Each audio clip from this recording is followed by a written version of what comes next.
రొయ్యి పొట్టు ఎత్తేసి దీంట్లోకి అయితే కలిపేద్దాం. దీని అయితే చేపల తోడు అని అంటారు. దీన్ని బాగా కలుపుకొని ఇంకా నీళ్ళలో వేయాలి. చూడండి ఫ్రెండ్స్, ఇలా అయితే నీళ్ళలో వేసేస్తారు. ఇంకా వల వేసినప్పుడు ఇలా లాగుతారు. చూద్దాం ఏం పడుతుందో. నాకు తెలిసి చాలా మంచిగా పడ్డట్టున్నాయి. చూసారా ఇక్కడ అయితే రొయ్యలు అయితే ఎలా పడ్డాయో, అలాగే చేపలు కూడా పడ్డాయి.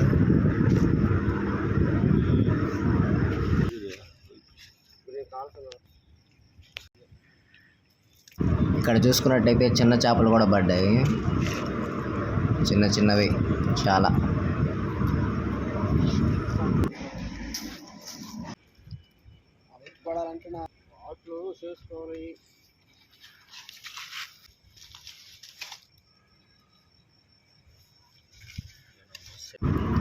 చూడండి ఫ్రెండ్స్, చేపలతో పాటు మనకి రొయ్యి కూడా పడింది.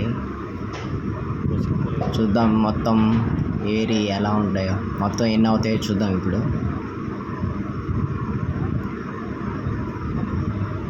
సో చాలా ఫిషెస్ అయితే వచ్చేసాయి.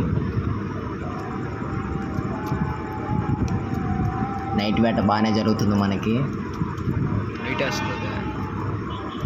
దాని కన్ను చూసారు ఎలా మెరుస్తుందో, రెడ్ కలర్లో మెరుస్తుంది. ఓకే చూడండి ఫ్రెండ్స్, రెండో రౌండ్కి ఎన్ని చేపలు వచ్చాయో, చాలా వచ్చాయి. రొయ్యలు కూడా చేపలతో పాటు. పర్లేదు, ఈరోజు నైట్ బాగానే జరిగింది.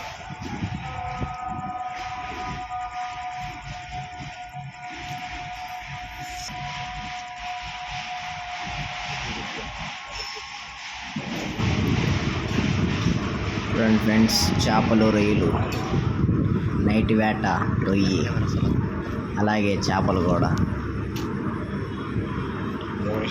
బాగుంది కదా.